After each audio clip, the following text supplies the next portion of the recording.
How's it going, Jack Tackers, and welcome back to another video for you guys. Today, I'm going to be counting down my top 10 most anticipated movies for next year in 2021. But first, I want to thank you guys so much for getting me to 1,000 subscribers. That's super awesome. And I wanted to mention that I will be doing a 1K Q&A special. So if you guys have any questions, let me know down in the comments below. It can basically be about anything movie, TV related, or just, personal life stuff, but I guess nothing too personal. Obviously, there are exceptions. But yeah, let me know your questions. I'll probably remind you guys also in other videos and in the pinned comment down below.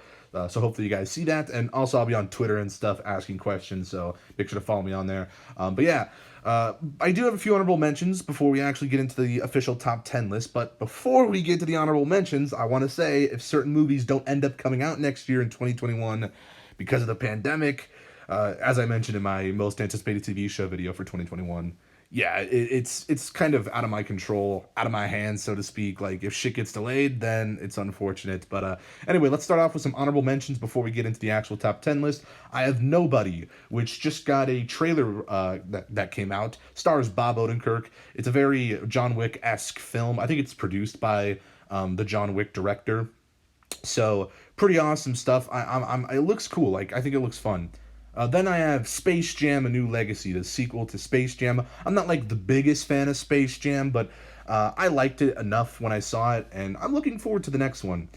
Then we have Pixar's Luca. The animation looks really unique, something that Pixar really hasn't done before, I feel like, and it looks super nice. And yeah, I just think it'll be another good Pixar movie overall. Then we have Shang-Chi and the Legend of the Ten Rings. If the Mandarin is going to be in this, the real Mandarin, not the fake Mandarin from Iron Man 3, I think that'll just enhance this movie even more. But I'm looking forward to it because I feel like it'll have a lot of cool ninja action fight sequences type of thing. So yeah, I think it'll be fun for that reason.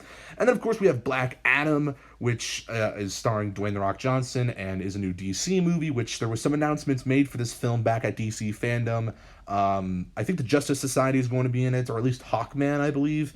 But I think it is the Justice Society, so that'll be pretty epic. But yeah, those are a few honorable mentions. Now let's get into the actual top 10. So at number 10, I have Black Widow. Now, I decided to ultimately put Black Widow on the list because I was really excited for this movie, and I feel like, in a way, I've already seen the film because it's been advertised so much, but it's been delayed so much as well.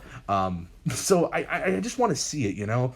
And I'm really interested to see how they do a Black Widow origin story. I'm interested in how they tie it into the rest of the MCU. And yeah, I'm kind of hyped for it. I mean, I think it'll be fun.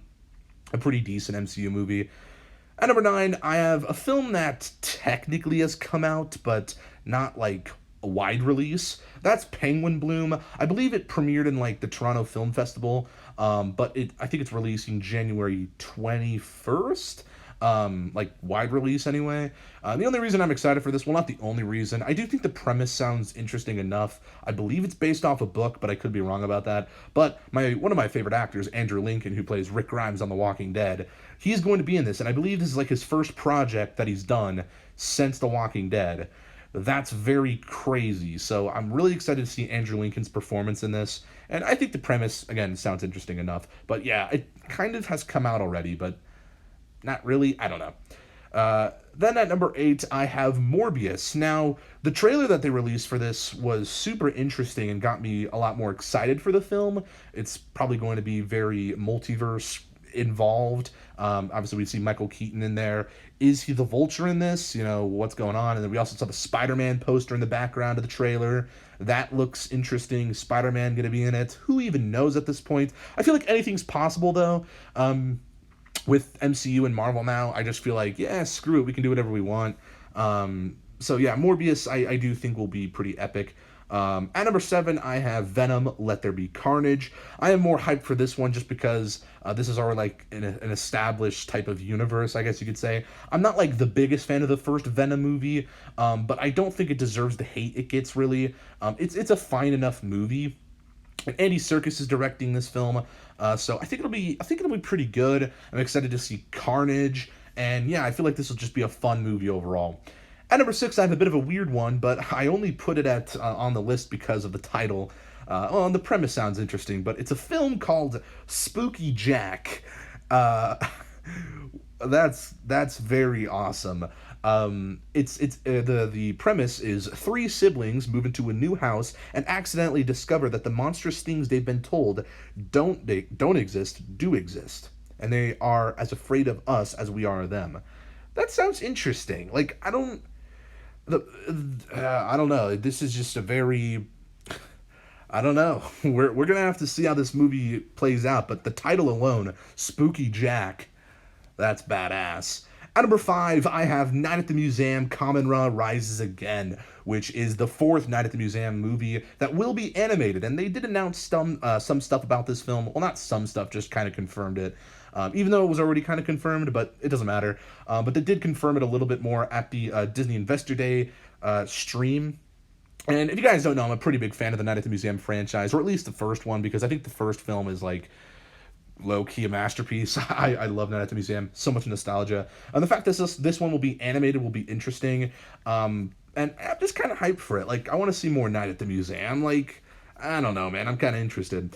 At number four, I have The Matrix 4. Now, I'm not even, like, the biggest fan of The Matrix, really, but I think it's a good enough movie, and I'm just excited to see what they do with the fourth Matrix film. Obviously, the sequels weren't great. I think Reloaded is fine. Revolutions isn't that good. But, you know, I do think, obviously, the original Matrix is good enough. I don't think it's like a masterpiece or anything, but I know some people do. But I'm still very much looking forward to this film. I do think it'll be pretty interesting to see how they pull it off. And, yeah, I want to see what story they go with. I think it'll be cool. At number three, I have Elvis, the Elvis biopic that will be directed by Baz Luhrmann, which I think he did, I don't know if I pronounced that right, by the way. I think he did The Great Gatsby, which I actually haven't seen The Great Gatsby, but anyway. But this is also starring Tom Hanks and Austin Butler as Elvis. Now, I'll be honest, Austin Butler, he doesn't really look like Elvis, but Austin Butler is a pretty good actor, so I don't know. I think it'll be fine, but we'll see. If you guys don't know, I'm a huge fan of Elvis. Yeah, I love Elvis's music, and I really wanted like a proper Elvis biopic. We might have gotten a biopic for Elvis already, but like I don't remember. But yeah, I'm pretty excited for this. At number two, I have Spider-Man 3, which is apparently going to be crazy, or at least it sounds like it's going to be crazy, with the multiverse and Andrew Garfield and Tobey Maguire returning, potentially Charlie Cox's Daredevil. That if Charlie Cox's Daredevil's in this movie, wow, it'll just be awesome. Even more awesome than it already sounds like it's going to be. But yeah, this movie sounds like it's going to be absolutely crazy. But I'm super hyped for it. Then at number one is a movie I'm kind of unsure about if it actually will come out next year, but in the off chance it does, it's the Walking Dead movie, but even now, I don't know if I'm actually that hyped for it, but I'm still putting it at number one because The Walking Dead is like pretty much one of my favorite TV shows of all time, and this is going to be Rick Grimes' movie, so I'm very interested to see how they do this, but yeah, we'll see how they pull it off. I don't even know if it'll actually come out next year, but it should because Rick has been gone for 2 years at this point, in our true life, I guess. Not in like the show's continuity, but you know what I mean. So yeah, I'm pretty excited for the Walking Dead movie, just maybe not as excited as I once was, but again, I still put it at number one just because The Walking Dead, like, might as well. But yeah, those are my top 10 most anticipated movies for next year and some honorable mentions. Let me hear some of your most anticipated movies down in the comments below. What are you looking forward to next year? Obviously, there's a bunch of other films I'm going to see and check out, but and I just didn't feel like mentioning all of them because at that point it's not really a top 10. So I only kept it down to a few honorable mentions and then the real top 10. But so if I missed like a certain movie that you're kind of like, why didn't he put that on the list? I'm still looking forward to it. Just, you know, I had to pick and choose here because there's a lot of cool stuff coming out. Anyway, if you guys like this video, make sure to give it a thumbs up, subscribe if you're new, and I'll see you guys in the next one. Peace. Boop.